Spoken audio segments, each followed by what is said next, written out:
It came. It finally came. My VHS copy of Manborg, the greatest film ever made for $1,000 Canadian. This gem by Stephen Kostansky out of Canada is perhaps one of the greatest garbage films ever produced by anyone in the history of forever. When you think of drive-in cinema to show the not even B grade but C and D grade films, this is the kind of thing that people picture but can only dream of achieving in terms of quality and glory, and it's just amazing. Now, the reason I own this is because I became such a huge fan of the film as kind of like an alternative prize for certain panels, that the moment that the opportunity came up to buy this as a special edition issue, I was just like, no, I need copies. In fact, I bought multiple copies. A few for me. Now, it didn't come shrink wrapped, so I'm probably gonna shrink wrap one for my Apocalypse locker, because Lord knows, if there is a film that needs to be preserved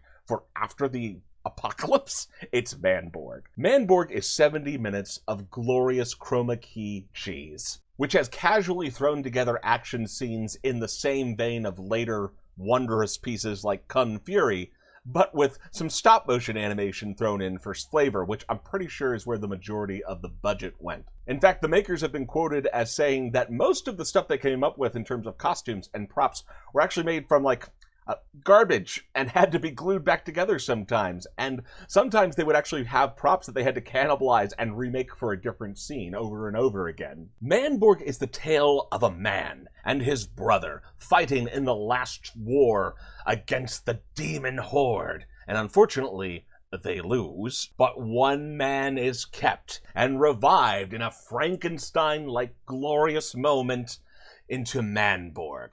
He is Manborg. And even before the role of number one man was dubbed over by an anime favorite, Kyle Hebert, the movie had so much amazing potential in how its script works. Just remember, everyone, the power of the human spirit will never be obsolete. I could try to further describe it, but I'm really just going to read the back of the box. Manborg. It is the future, and Nazi demons led by the nefarious Count Draculon and his minions rise from the bowels of hell and take over the planet. A ragtag group of rebels is fighting back, but their rebellion is effectively crushed, leaving nothing but scorched earth on which the Hellions plan to build their new world. After a personal confrontation with the Count, a soldier is blasted into oblivion, only to awaken in the dark future to find most of his body replaced with cybernetic enhancements. A mysterious inventor has turned his bloodied remains into Manborg, cyborg of destruction. Just compact Samurai Jack and the Terminator together, and you have this wonderful story of perseverance, of love, of family. Remember, kids, it's not about the killing. It's about family. That's why I own Manborg on VHS. Thanks for watching, everybody, and I'll see you next time. It's not about the killing. It's about family.